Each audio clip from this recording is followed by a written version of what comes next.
So I'm gonna meet everybody now.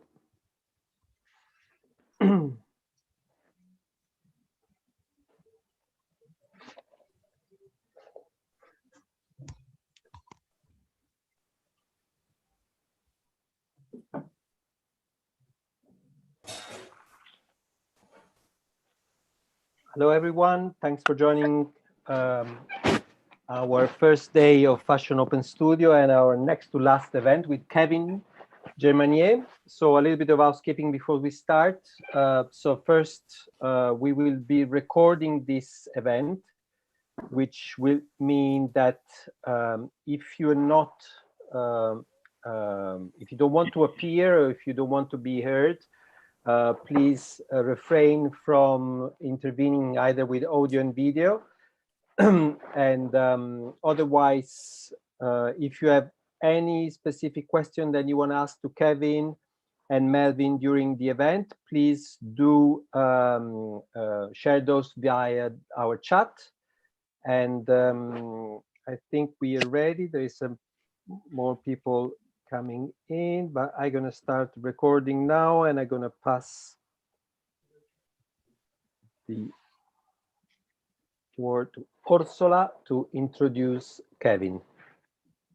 Hi everybody, nice to see you all here. Really excited to be here myself.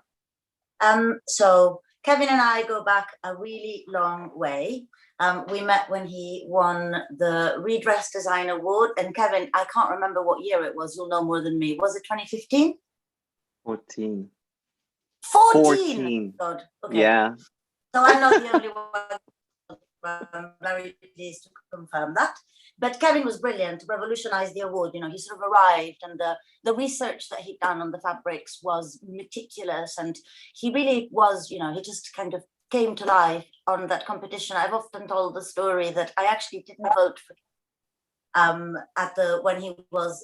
when we were judging, because I felt that I had to be loyal to Katie Jones, who was shortlisted that year. But when I saw Kevin, I went to him and I bowed and I said, okay, I'm really sorry. I had a loyalty question, you know, issue, but he was just brilliant. The collection was brilliant. And I guess I've been admiring you and fangrannying ever since. And I've seen you go through your Central St. Martin's graduation. And again, you kind of, you know, you shone, you know, you just were out there. And in everything that you've done, you know, you've been incredibly consistent, but also exquisitely different. And your label is loved by all of the coolest celebrities. I keep on seeing it everywhere. And, you know, it's wonderful because it's pure theatre.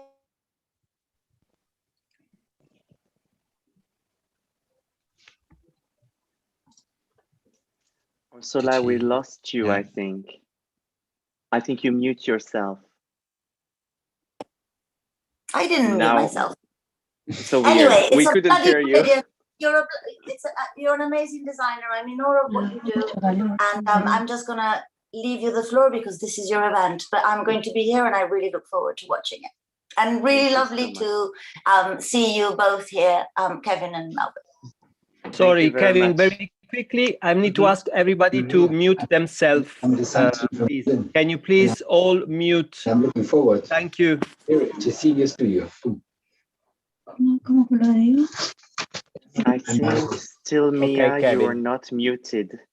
I'm muting everybody. All right, Kevin, don't worry. There we go. The joy of Zooming.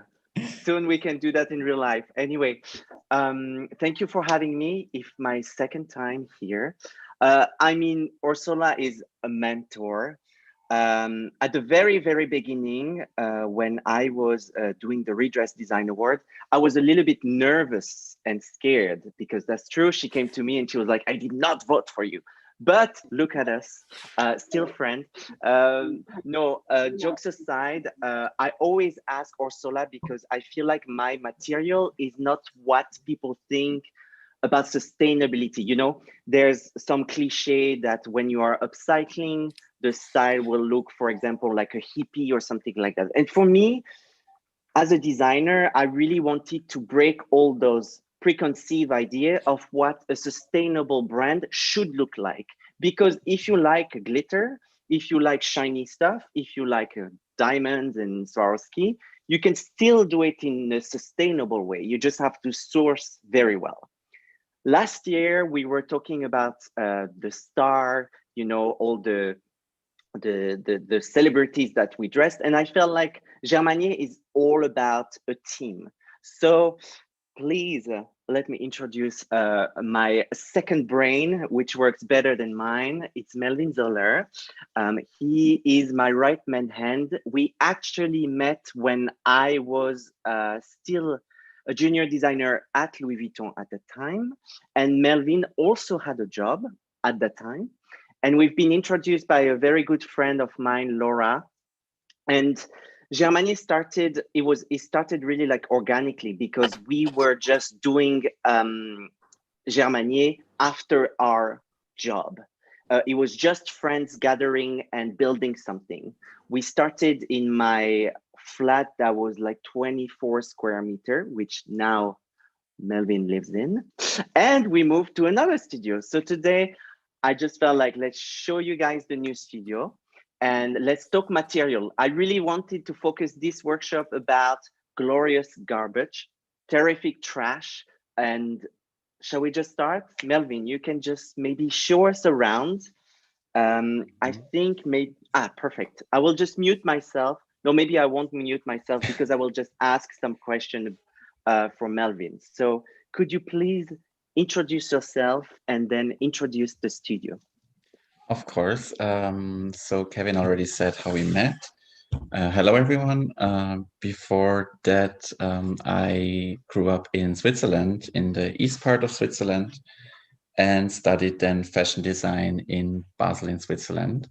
And during my studies, I did an internship at Kenzo in Paris, really great internship. I finished my school then, my BA in Switzerland, and then came back to Paris for another assisting job in freelance, focusing on knitwear, because I have kind of a weakness for knitwear, I'd say. And that was the job Kevin told me when I met Kevin, and Kevin told you already about the job we had during the day, and then at night and on the weekend, we created the brand Germanier. So I've been there almost from the beginning, and yeah, it's been a good 3 years now, or a little bit more. Yes, I just have to say that I did not pay Melvin to say that. We are a very transparent brand, so whatever you will hear is just the truth. And nothing but the truth, yeah. Exactly. Shall we just show them the studio? Could you please Of course. Introduce the space? Thank you. So we are here since May, not May last year, the year before. Super nice space, very light. I can just show you around here like this. This is our rack where we have everything, our working table, super lovely windows, very light, very bright, working table. It's basically one big room where we create everything. So we can walk around a little. A big mirror for fitting. Exactly. There we go. We also have the machinery. To be honest, we do not, and that's my shock, some of you, we do not work with a machine, industrial machine, because our production site is in Shanghai. That could be maybe for the year we could travel. I should do a fashion open studio in Shanghai and show you the factory. That would be amazing. Paris is really just where Melvin and I, we are just creating the sample. We are doing the production of all the beads because there's only Melvin and I that know how to do it. We'll show you a sample later. But it's a very small atelier and we love to keep it very small.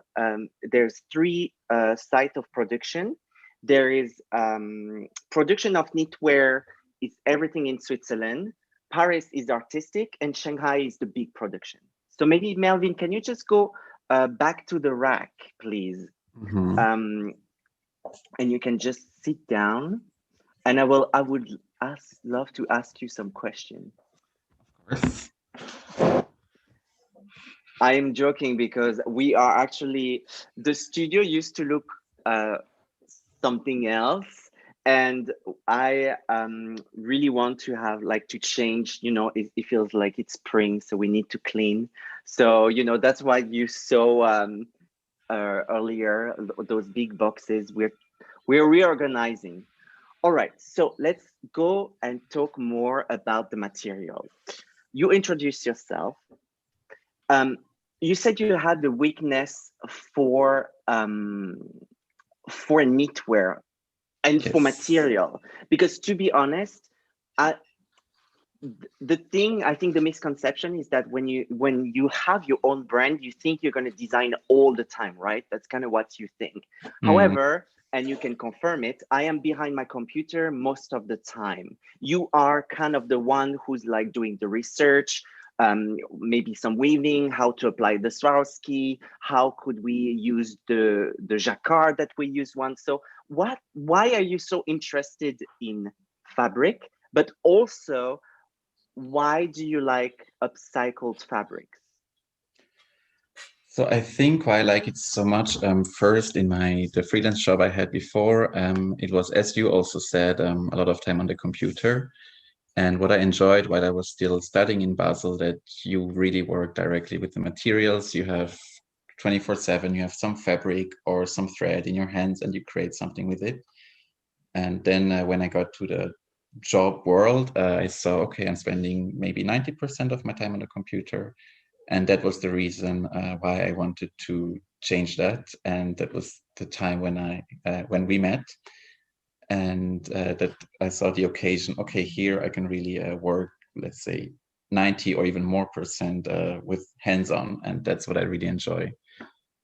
And the second part of the question was, what is different? Is there a difference by using fabric that you buy that are not upcycled and upcycled fabric? Yeah, thank you. This is, as you also often say, we have, when you use upcycled materials or materials you want to upcycle, you already have a limitation from what is there. It's not like when you go to a fabric shop that have brand new fabrics and you can select the color you want, the textile you want, then your choices are endless. And I think sometimes even a bit overwhelming, and also maybe sometimes too planned already, because then you always go for what you plan you want to go. But if you have the limitations from, let's say, we have that stock that we can offer you, that you can do something with it, it might sometimes not be the thing you would choose as a priority or firsthand, but then you make it work. And that's kind of the magic of it. You take something that's sometimes a bit more unexpected, and then you make it work, you make it beautiful. And that's what I like about it, I think. Would you say it's a weakness, it's a strength, or? Oh, you're on mute. I don't think I can hear you. Would you say it's a weakness, or would you say it's a strength? I would say it's definitely a strength. It's of course. No, I would say it's a nice challenge, because we have to challenge ourselves. We are fashion designers. We cannot just go out in the world and design what we want and don't think about what happens to it later or what happened to it before. So I think this is a healthy challenge, but also a necessary challenge that cannot be apart anymore from being a fashion designer. My next question was kind of like, I think you already answered it. It's what do you like the most about upcycling? But you said it's the challenge, it's the limitation. And we are very transparent, like something that happened literally, I think you texted me 2 days ago. We are doing the new production and we are using all stock that didn't pass the quality check. And now we have an issue because we have a new jacket, which is lovely. However, between the pocket that are on the right and on the left, there is literally 2 cm difference. Yeah, like it's not symmetric anymore. Exactly. It's not symmetric. And then Melvin told me, and you sent me, correct me if I'm wrong, you told me, what shall we do? Can we use it? And I mean, our customer are buying us because all of those defects. And maybe when she's buying it, she's like, yes, it's not the right height, but you know, is it better to work with what we get or just to burn this jacket because it's wrong? Because obviously the jacket is done, it has the lining, it has the buttons.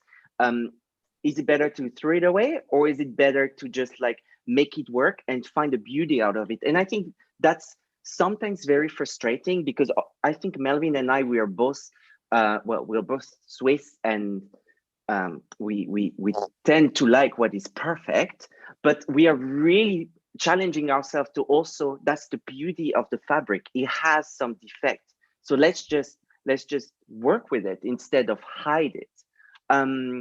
Do you want to add something to that, or do you I agree? totally agree with that, and I think the sentence "make it work" can be a good challenge and mission of a designer nowadays. Like, make it work.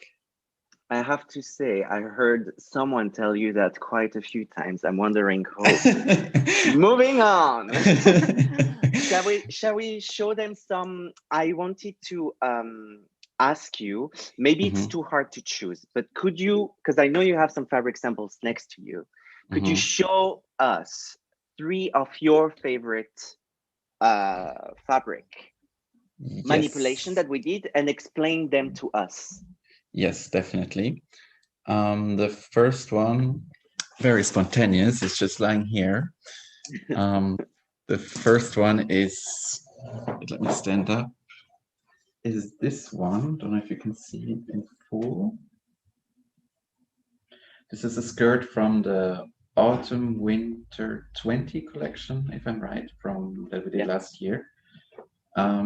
And this is interesting from 2 points of view. The first one is that this fabric, like almost all of our fabrics that we use, are end-of-roll fabrics, so that we can use for our really nice clothes. But the second interesting thing about this one, and for many other pieces of this collection, is that we challenged ourselves for the pattern making here, that we don't want to have patterns that create too much waste of fabric.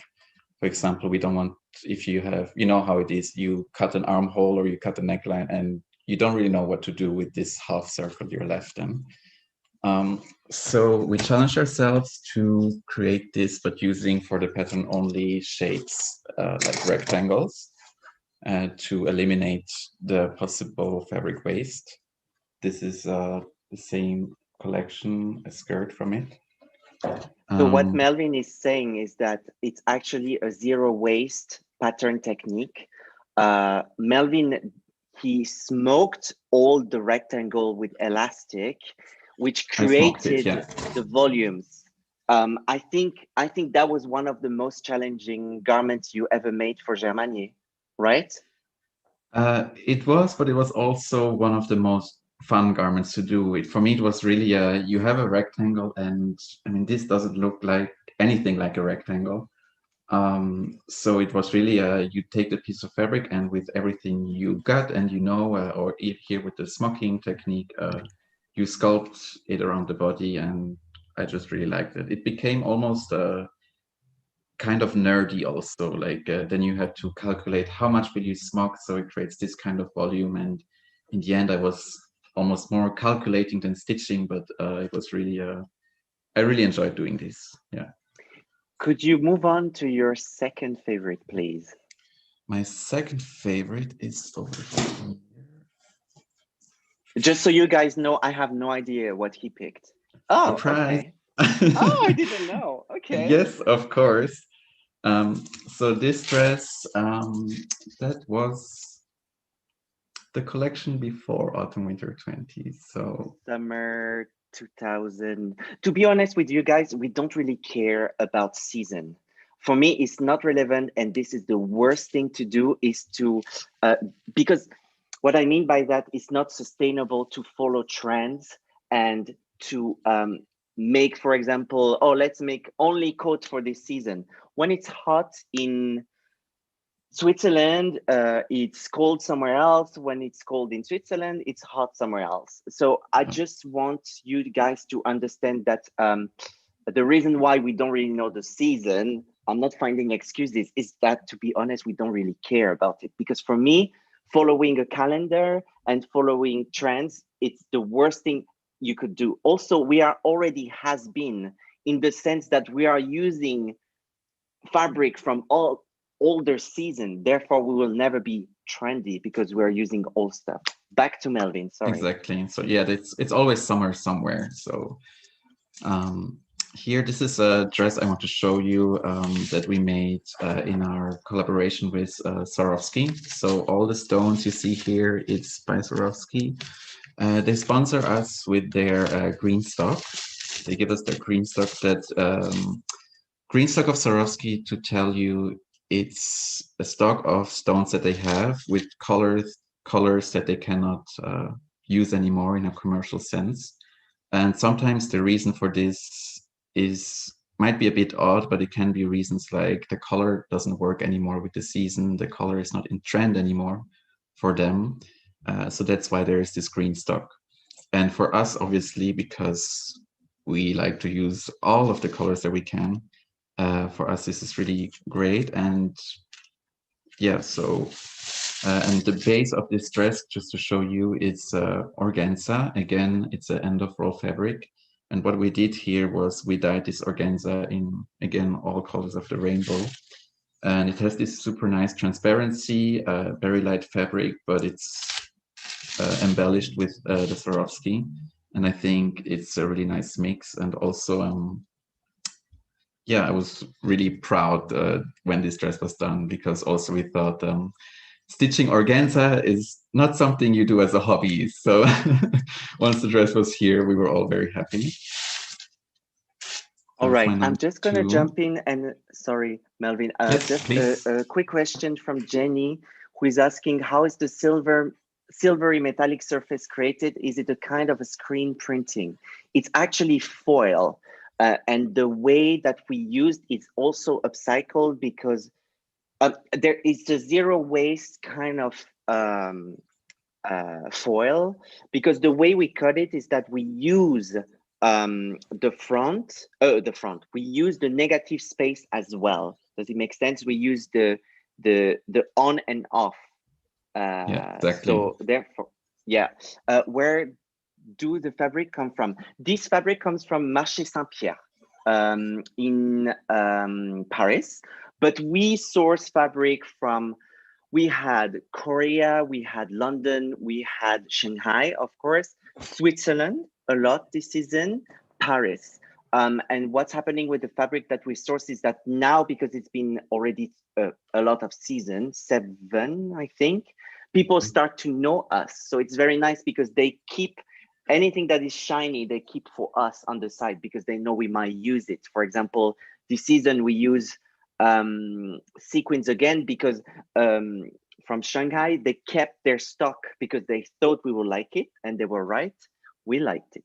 Let's finish just the last question. Can you show us your last favorite fabric material? Yes, please. Yeah. There's something I wanted to show. It's knit, but it's one thing, a very early one. This is a black evening gown, you can see, and here it has this application of, it's actually knitted strings of sequins. So we have, I don't know if you guys can see it, these strings of sequins that have been hand knitted by our super great team of knitters in Switzerland. Maybe Kevin Could you tell us who includes? So it includes Kevin's mom, Kevin's grandma, the top 2 knitters, and also the, how do you say that in English? The sister-in-law, mother-in-law, the aunts.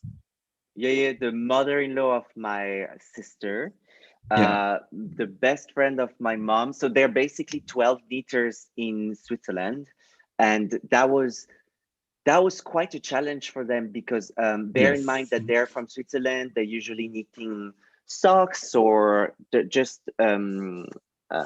duvet cover or stuff like that. And I was asking them if they could knit that. And as Melvin is showing now, it's quite difficult for the hand. It's not a nice feeling to stitch that. So I felt really bad to ask my grandma, who was 80 at the time. Now she's 82. But we just knitted, and I think if we ask your mom, Melvin, because Melvin's mom has a store of yarn and of course of needles, and the mom of Melvin gave my family the super chunky needles. Exactly. Yeah. And then my grandma was able to do it, and everyone felt that it was less of a struggle to knit. Yeah. Just quickly, the question, was it hard to obtain this fabric at first? Yes, because when we were going, people thought that we were journalists and that we wanted to literally make a documentary on how there's so many waste and that they're awful people. So of course it was difficult in that sense. In Shanghai, in Paris, you go to Marché Saint-Pierre, the samples are outside. The samples fabric is already outside, though it's pre-cut. So no, it's super easy. I think Paris, Melvin, correct me if I'm wrong, makes it easy to get upcycle fabric. What is difficult is that when we want to produce, I don't know, 50 times the same dress, that could be difficult to source the fabric. Yeah, no, I agree on that. It's in Paris, it's almost kind of the standard that the fabrics they sell, at least in the shops that we are, is end of roll. Almost the standard is there that you don't even realize in the first place it's end of roll fabric because it's just a normal thing there. Yeah. Did merchant and manufacturer take you seriously? Well, I'm going to say very honest and very transparent. As long as you talk about money, then of course they take you seriously, which is a little bit sad. But as I said, now, especially in Shanghai, we have a very good relationship with the people that are sourcing our fabric. And you have to start somewhere, you know, you have to start somewhere. And for me, I'm absolutely over any excuses. I don't want to hear that it's taking too much time. I don't want to hear that it's too hard, too long. You work in an industry that is extremely difficult anyway, so you knew what you were into. So maybe I come across a little bit harsh, but that's why you learn when you have your own brand that you have to be a little bit more tough. All right, I have another question for Melvin. Could you please show us or tell us what glorious garbage you hated the most working with and why? I hated the most working with. Or the one, not hated is a strong word, but the one that you were like, oh God, this is so annoying to make. I have another example where it's less, this is so annoying to make, but really where I'm more like, I'm afraid how this is going to turn out. I don't know if it's possible. So because it was a bit the clash between tradition and innovation, and sometimes when you come from a certain background. What? I am shocked you choose that. Let me finish. Let me finish. Okay. So I show you this side. We have an amazing knitwear here, hand knitted by our amazing knitters team, by Kevin's family in Switzerland. And we wanted to apply the beads that we used to apply on a special silicone. But me coming from a knitwear background, I think, no, you cannot put silicone on a precious yarn. So Kevin told me, yeah, let's try this. Let's put this on the knit. And I was like, oh, I don't know if this is gonna work, and it's gonna hurt me to treat a fiber like this, let's say. But I had to, you say in German we have the expression jump over my shadow, or like step out of your comfort zone. Yes, exactly. Yeah. Or just close your eyes and go for it in that case.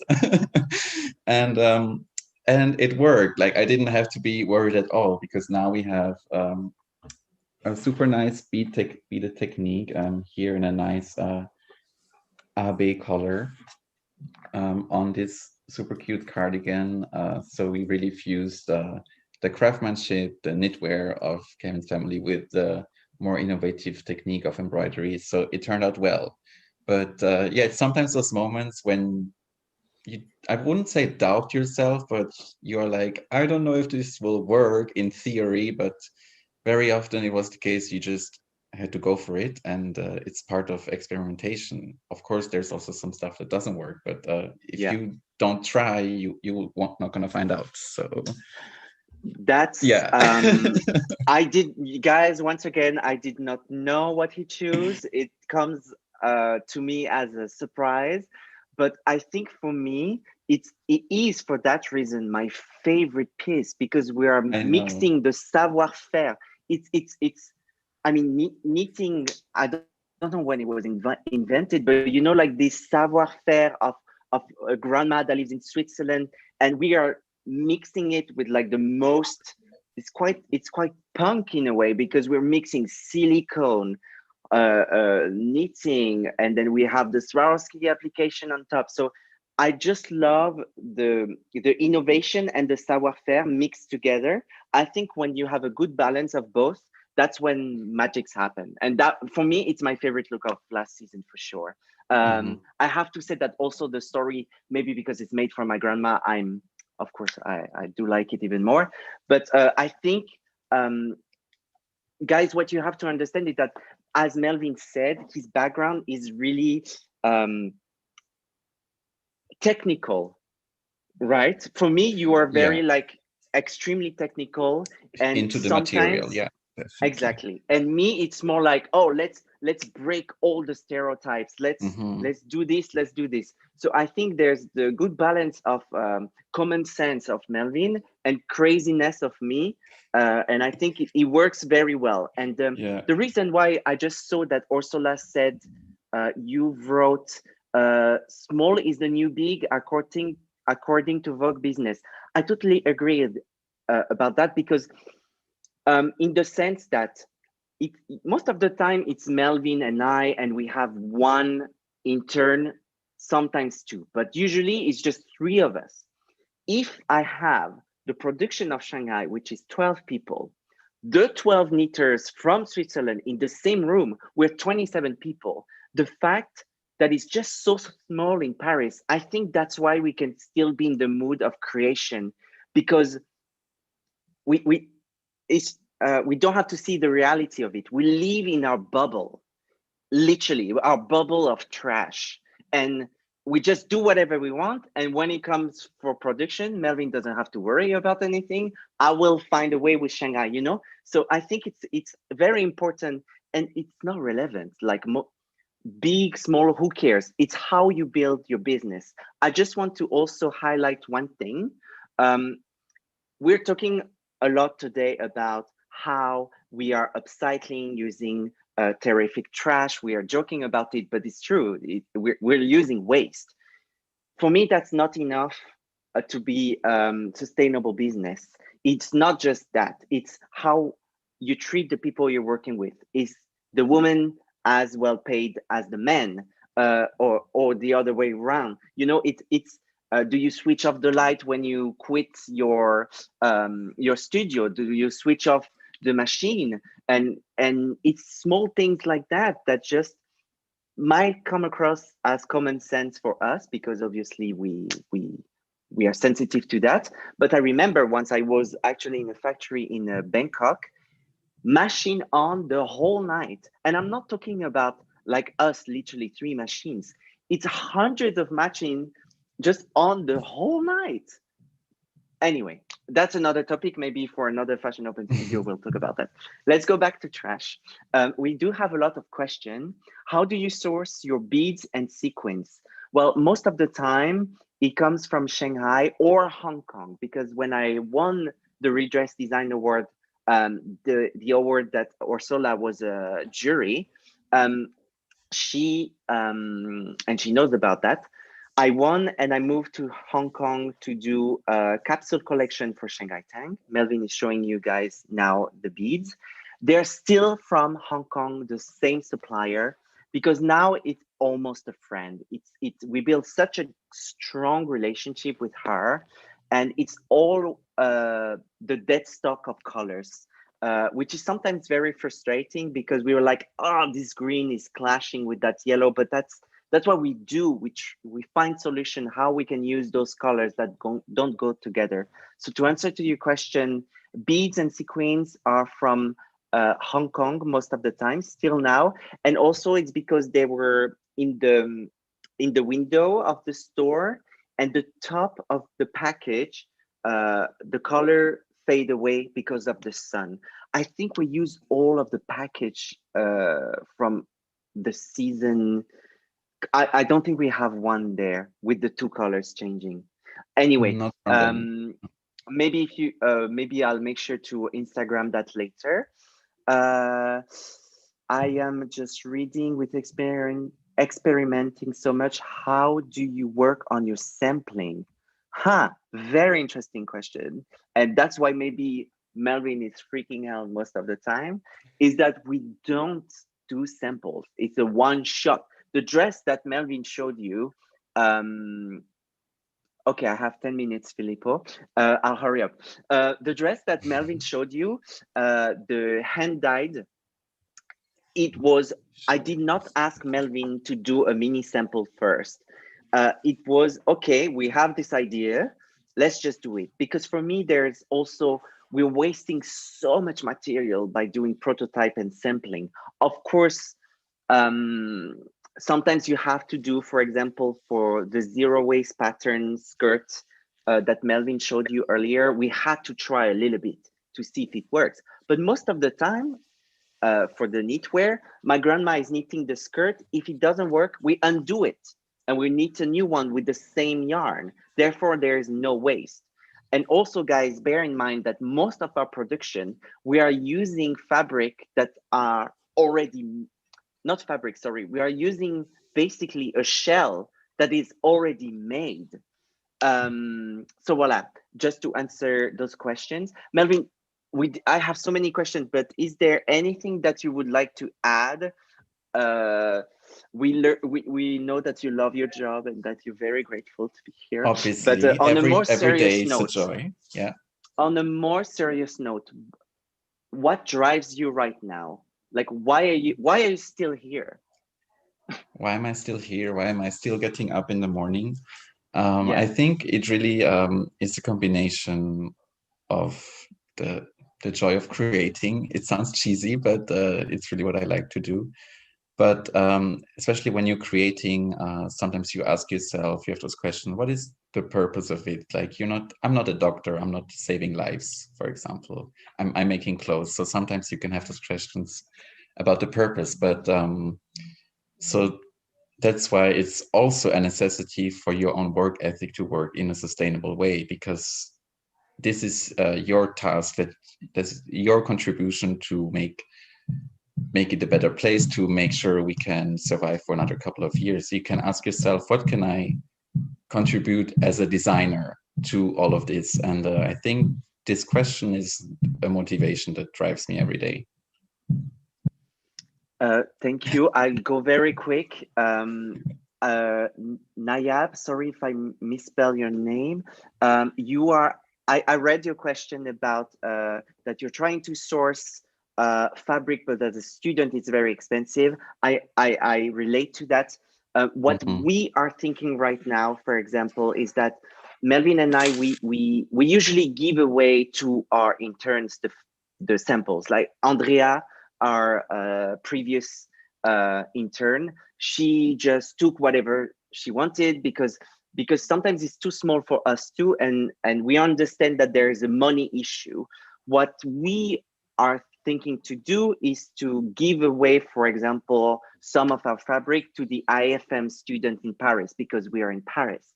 Or what we're doing, maybe because I'm from Saint Martin's, I can just give to the student my material. It's something that I'm considering because as a student, I was also struggling. And the reason why I was using the beads that were broken, it was because it was cheaper. So I relate to that. Is there anyone that would like to ask Melvin or I another question? I'm really sorry. It's 45 minutes goes so fast. I had like so many questions, but I'm just trying to see. Hello, Sarah Maino, my dear. Thank you for being here. Can you talk about your 3D printed jewelry project? Ah, yes. Could you quickly show it? We have 5 minutes, and that's Okay. quite innovative. It's quite amazing. So we got this beautiful jewelry. Let me show you. This is an example of earrings. It's a 3D printed base, and what is sparkling here is again the Swarovskis that we use from the green stock. The jewelry was created by a friend of ours with his brand Rosé 3D. He's now also nominated for the GERMANIER prize.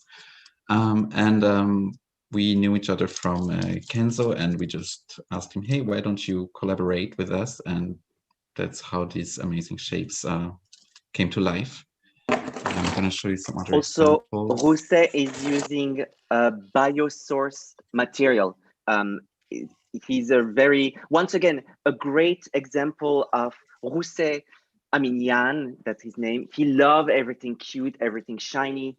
And he find a way to source that biosourced material out of corn to make, to 3D print. So for me, really, like, you don't have to compromise. You can keep whatever you like. You can keep your own DNA. You just have to source your material well and be smart about it. How can we get in contact with you to do an internship? You can contact press@kevingermanier.com. Voila. Hi guys, for your brand development evolution, it was Bjork that helped us. Bjork was the very first celebrity, and she was so kind. She invited me. By the way, you should check the video from Fashion Open Studio last year, because I am talking about this, about Bjork, if you want to watch it later. And she was so kind that she invited Melvin and I to her concert in Paris, backstage, to dress her. Ada, who was the stylist, was also amazing. And at the end, still got the goosebump. After a show of what, 2 hours? It was We Love Green. 2 hours? Yes, no, it was longer. We Love Green Festival. She was a headliner. Yeah. Yeah. And the first thing she said, she gathered, she said, thank you to the musician. And then she's like to Melvin and I, because, you know, we're Swiss, we were in the back, in the dark. She's like, come. And she just introduced the garment she was wearing to everyone. She said, did you know those beads are from Hong Kong? It's all. And for me, I was like, wow, what an amazing artist, and what an amazing memory as well. Can you guide us on circular fashion in brief? I'm not sure I understand your question. Can you guide us on circular fashion in brief? How Germanier is circular? I have 2 minutes, so I have to be very. I would brief. Say, yeah.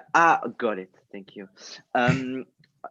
Germanier never create anything for ourselves. There's nothing. We don't create our buttons with written Germanier. We don't create a fabric with a print for us. We just use whatever is there. And I think what is extremely, how do you say, not groundbreaking, but our niche is that we use garments that are already made with defect, and then we are changing them, which is very challenging. The example of the jacket that I told you earlier. But in that way, instead of going to go in the trash or being destroyed because there's one button missing or the shoulder pads is a little bit wonky, we fix it.